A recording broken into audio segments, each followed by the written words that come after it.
summa 'audatuhu. Wa kana, dikatakan oleh muallif rahimahullah taala, wa kana al-wahyu qad fatara wa qata'a ba'da awwal nuzulihi fi ghar Hira kama sabaq. Adalah wahyu itu ikhwati fillah telah terhenti dan terputus sementara. Setelah kapan? Setelah diturunkan surah Al-Alaq ayat 1 sampai 5. Wahyu pertama turun surah Al-Alaq ayat 1 sampai 5. Kemudian setelah itu Nabi Shallallahu alaihi wasallam ketakutan sebagaimana telah kita ceritakan pada pertemuan sebelumnya. Kemudian beliau dibawa oleh Khadijah untuk bertanya kepada Waraqah bin Naufal, orang yang sangat ahli di dalam agama Nasrani. Beliau membaca kitab Taurat dan kitab Injil. Artinya beliau adalah orang yang berilmu. Kemudian ditanyakan, setelah ditanyakan, maka beliau yakin. Maka beliau yakin dengan perkataan Waraqah bin Naufal. Kemudian beliau ingin untuk, atau Allah Subhanahu wa taala, beliau inginkan Allah Subhanahu wa taala menurunkan wahyu kepada beliau dengan tatab, dengan senantiasa turun dan turun setelahnya. Maka beliau kembali melanjutkan ta'abbud beliau di Gua Hira. Dari Waraqah bin Naufal, beliau bersegera kembali naik ke Gua Hira. Beliau kemudian naik ke Gua Hira, ta'abbud di sana, melakukan khalwah, pengasingan diri daripada masyarakat jahiliyah yang saat itu benar-benar kesyirikan telah menyebar di tengah-tengah kaum Nabi Muhammad sallallahu alaihi wasallam. Maka beliau kemudian naik untuk melanjutkan. Semoga Allah Subhanahu wa taala, moga-moga Allah Subhanahu wa taala menurunkan kepada beliau wahyu ya yang selanjutnya. Wadama hadzal inqita ayyaman. Namun ikhwati fillah, ternyata harapan beliau ketika naik ke Gua Hira tidak sesuai dengan ekspektasi beliau. Kenyataan itu tidak sesuai dengan ekspektasi beliau. Ternyata wahyu tidak langsung turun untuk yang kedua kalinya. Namun terputus.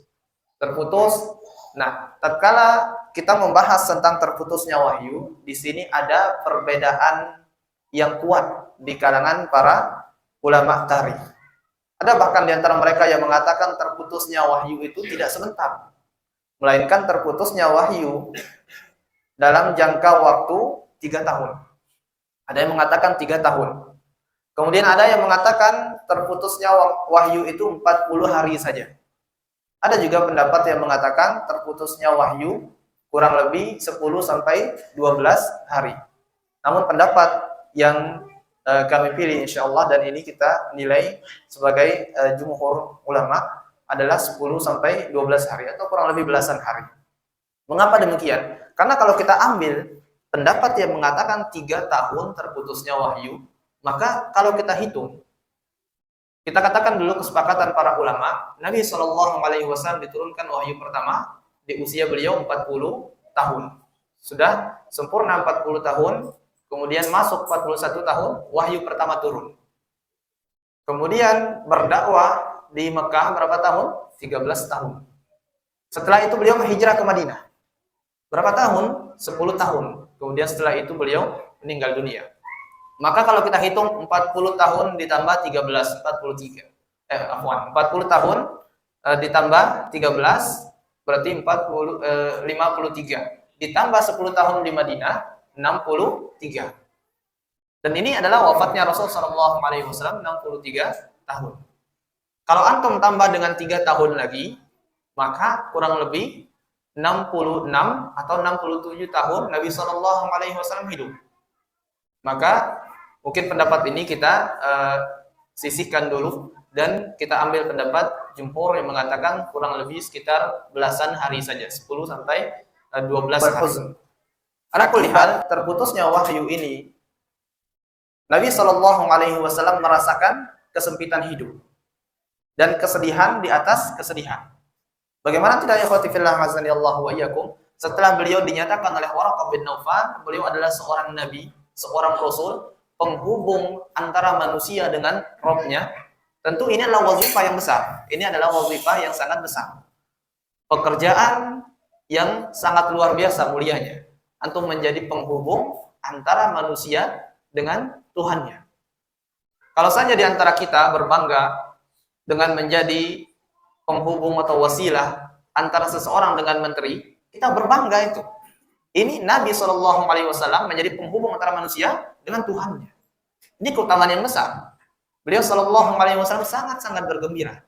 Namun ternyata ketika beliau naik ke Gua Hira untuk menerima wahyu selanjutnya, ternyata lama turun wahyu itu.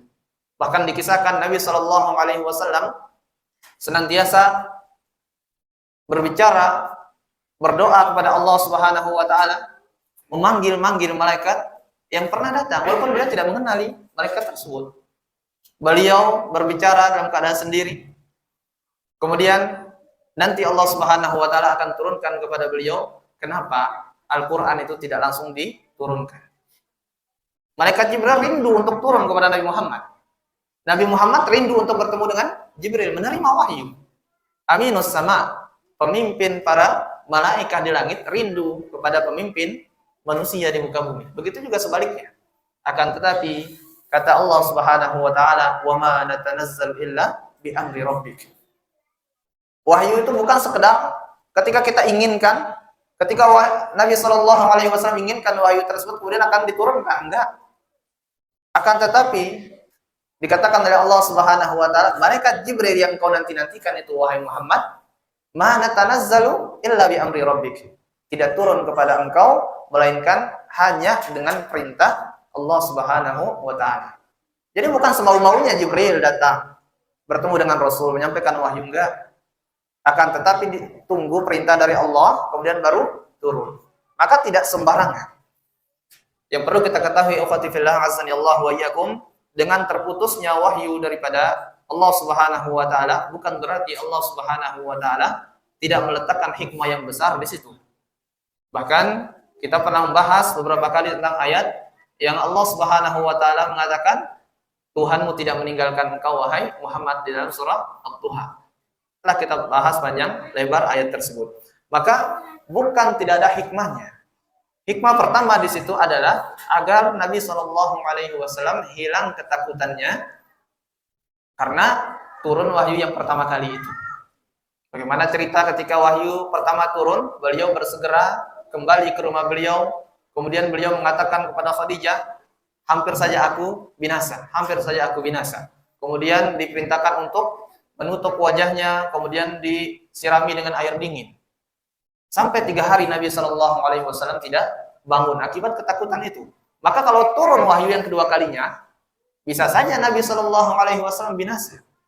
Karena wahyu ikhwati fillah banyak cara turunnya. Bahkan wahyu atau cara turunnya wahyu yang paling berat, kata Nabi Shallallahu alaihi wasallam seperti gemerincing lonceng. Bagaimana ketika lonceng dulu ketika di zaman jadul saat kita SD dipukul sekali teng begini. Jadi keluar keringat dingin beliau. Keluar keringat dingin beliau dan beliau ambruk pingsan. Setelah itu baru beliau bangun dan menjelaskan kepada sahabat. Ini wahyu yang sangat berat. Cara penurunan wahyu atau disampaikan wahyu yang paling berat kepada Nabi Shallallahu alaihi wasallam. Maka kalau datang wahyu untuk yang kedua kalinya sementara fisik beliau belum kuat, maka bisa saja sesuatu yang buruk menimpa beliau. Maka ini hikmah yang pertama. Kemudian di balik itu juga wa tasabbata min amrihi, dan agar Nabi Shallallahu alaihi wasallam tasabbut. Tasabbut itu kokoh dengan pendiriannya. Beliau kokoh dalam pendiriannya, kokoh dalam ingatannya. Ini hikmah yang kedua. Maka kalau kita dapati dalam Al-Qur'an, ketika orang-orang kafir mengatakan wa qala alladziina kafaru laula nuzila 'alaihi al-Qur'an jumlatan wahidah. Orang-orang kafir mengatakan, Anda ini benar seorang rasul, utusan Allah, maka pasti Allah akan menurunkan Al-Qur'an itu yang dianggap sebagai hidayah oleh Nabi itu, oleh orang yang dianggap gila oleh orang Quraisy. Mereka mengatakan, Anda itu benar dari Allah, pasti diturunkan langsung jumlatan wahidah. Apa arti jumlatan wahidah? Langsung 30 juz. Langsung dari awal sampai akhir. Sebagaimana nabi-nabi sebelum beliau. Nabi Musa 40 hari diturunkan kitab beliau. Nabi Ibrahim langsung diturunkan suhuf Ibrahim. Diturunkan dari awal sampai akhir. Nah, kalau orang ini ngaku sebagai rasul, kenapa Al-Qur'an harus lama kita tunggu baru turun? Maka Allah Subhanahu wa taala membantah perkataan mereka dengan mengatakan kadzalika linusabbita bihi fuadak wa rattalnahu tartila. Allah mengatakan ada hikmahnya. Hikmahnya adalah linusabbita bihi fuadak, agar hatimu itu wahai Muhammad itu kokoh. Dan bacalah Al-Qur'an dengan pelan-pelan.